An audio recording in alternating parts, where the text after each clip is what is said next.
Small businesses, in particular, mom and pop, minority-owned businesses were eviscerated. They were absolutely devastated the past few years because of the coronavirus. These are businesses that don't have a lot of capitalization. They're barely holding on to begin with by a shoestring. And that was before coronavirus, with all the challenges that they had before them. Obviously, what the coronavirus has done is that it has really exposed the inequities between the haves and have-nots. Sadly, actually, the rich got richer during the pandemic, and the poor got poor. So small businesses are the backbone of our economy of a great city like Los Angeles.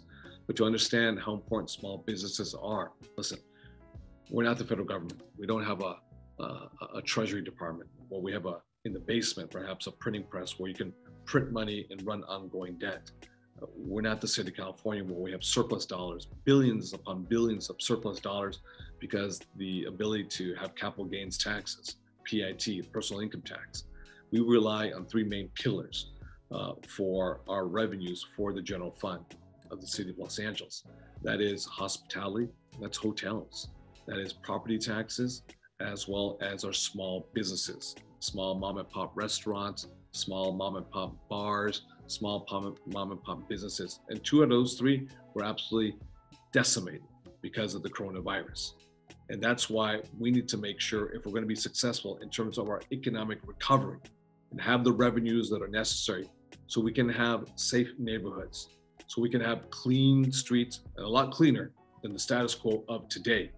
So we can make sure we build up our sanitation department, so we can make sure that our fire department is ready and prepared to make sure that we can live in a city that we all deserve.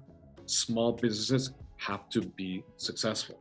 And that's why working with our partners in the state legislature is going to be very critical, but also to what can we do as a city to make it much more efficient and cut all the red tape, all the unnecessary bureaucracies that make life actually harder for our small businesses. Changing the culture. We need a culture that says, one, we respect you. Two, we welcome you. Three, we want you to be successful. And in order for you to be successful, we need to get us out of the way.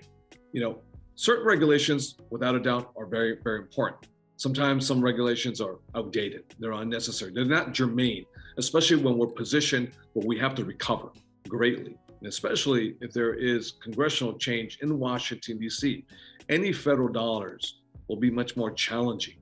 And that's why we ourselves have to take control of our own destiny.